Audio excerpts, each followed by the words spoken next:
Hello and welcome. Today I'm going to be showing you what I'm referring to as my bait and switch journal cover and how I fixed it. Here we go, y'all.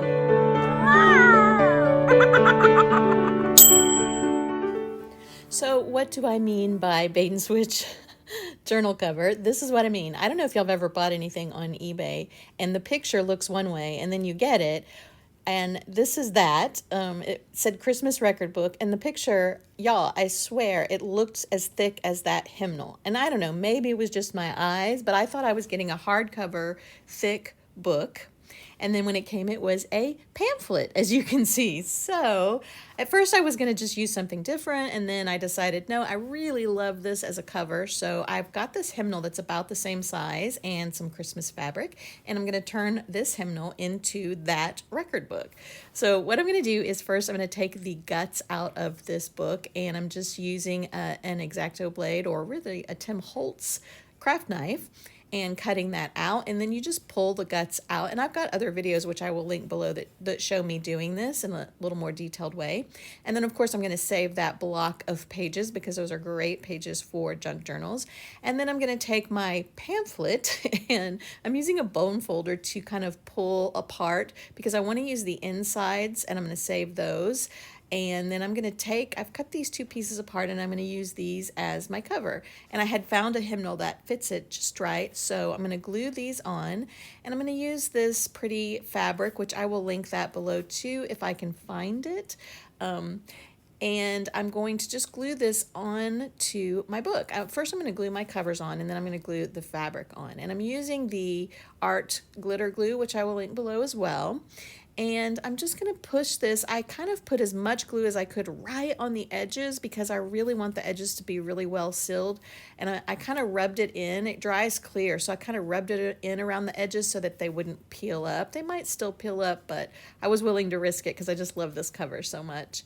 So I've got my piece of fabric cut into a strip here that I just kind of measured out for the binding that I'm using.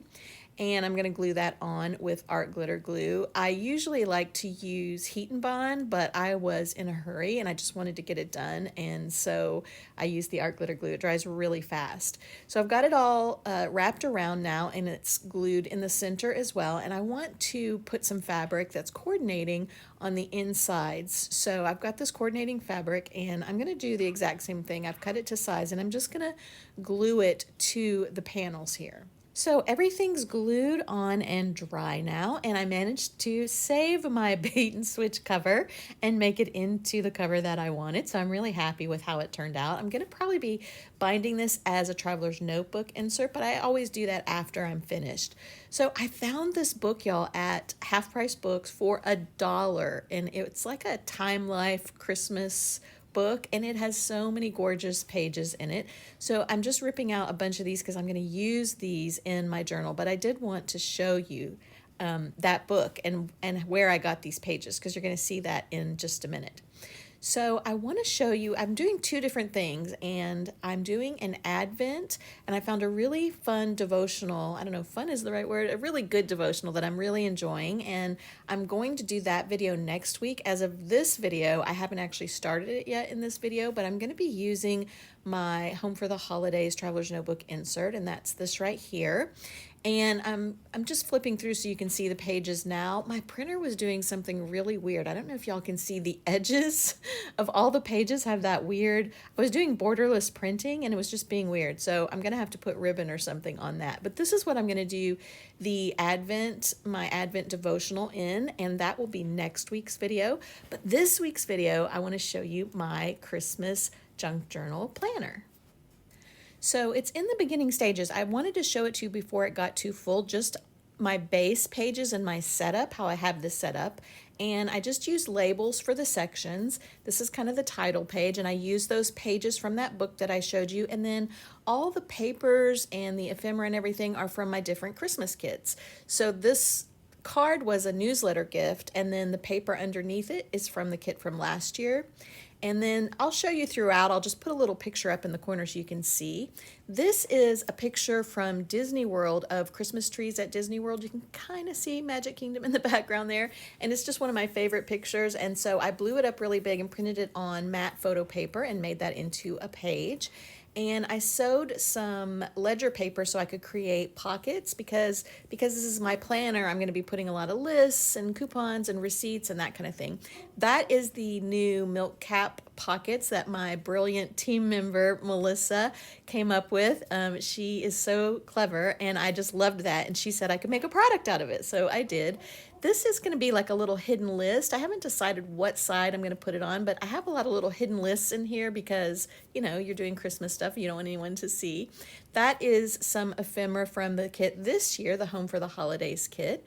And I've just got lots of little tuck spots and journal spots and list spots right now because I haven't actually started the planning yet. This is a tag that I've embossed and some glassine, and then my little hidden list under there. I had actually cut some angel wings out of that tag, and then I thought, wouldn't that be cute if I embossed it and tied it with some seam binding at the top there. So this is the gifts and cards section, and it's another picture from my house of poinsettias that I blew up large for the page, and I've just added a little flip here, and there's a pocket behind that ledger for address list and gift lists and that kind of thing. And then I've got more slash pockets here and little tuck spots. That is half my husband's face from that picture. I didn't know it was going to be in the fold there. And then I've got more pockets. That Christmas tree is from some paper I'll show you later. That's like my favorite Christmas paper.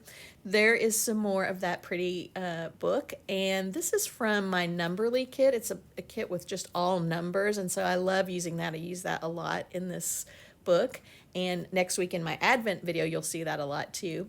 So this is some embossed vellum. I don't know if you can see the shine on it. You can kind of see it, but it's really, really pretty in person.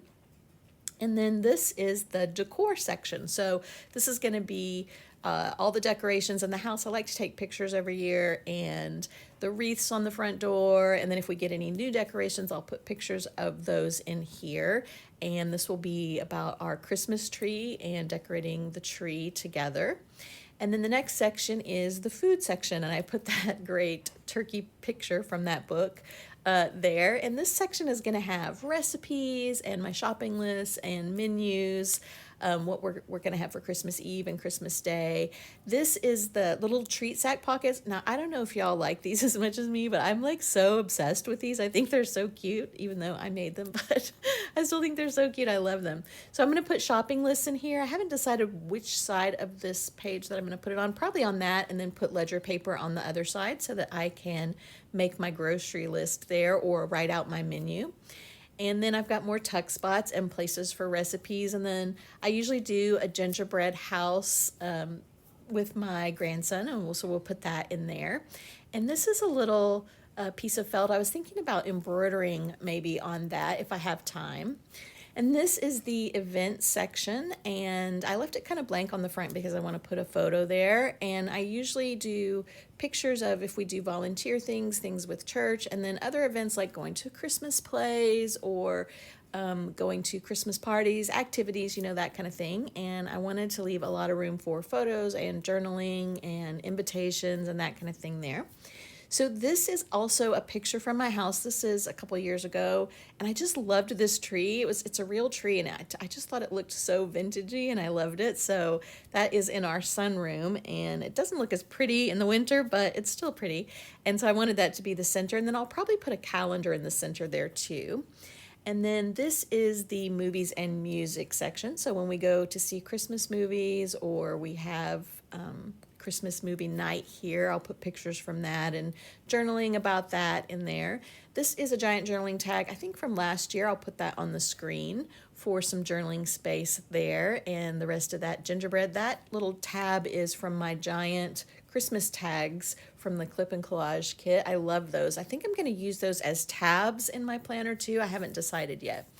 And that is a paper from this year, which I just love, that Christmas tree photo.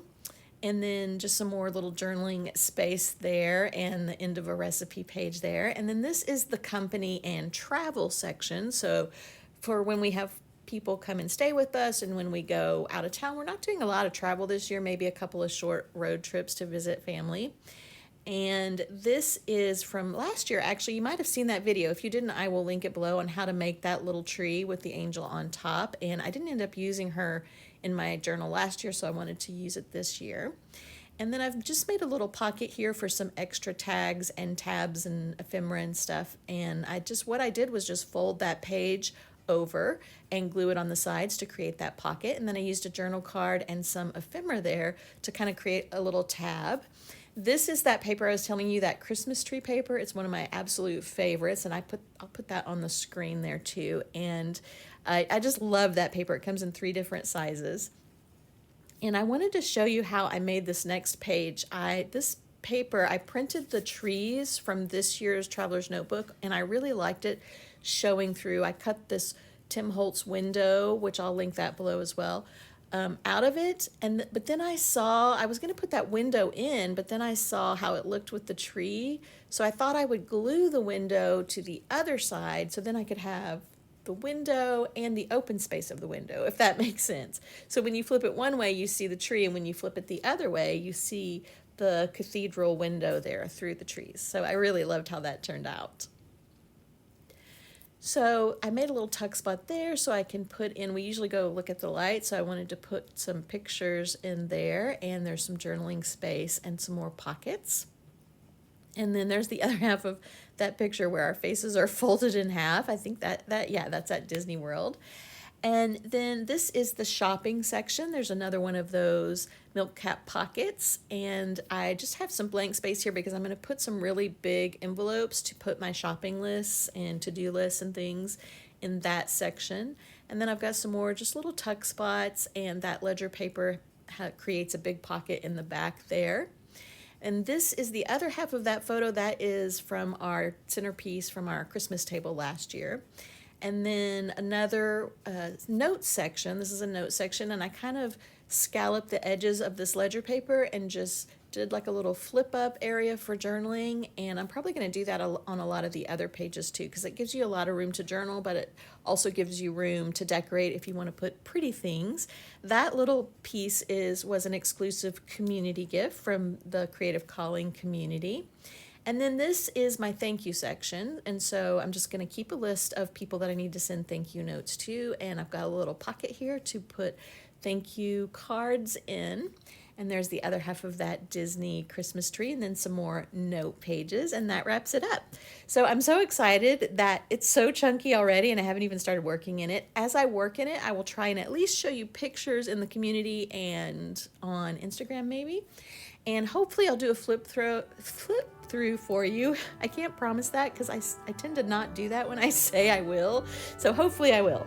But thank you for joining me. I've got some videos on the screen. If you would like to watch another Christmas video, there's some that you might like on the screen right now. I hope you have a week filled with peace and grace, and I will see you next time here on Pink Paper Peppermints.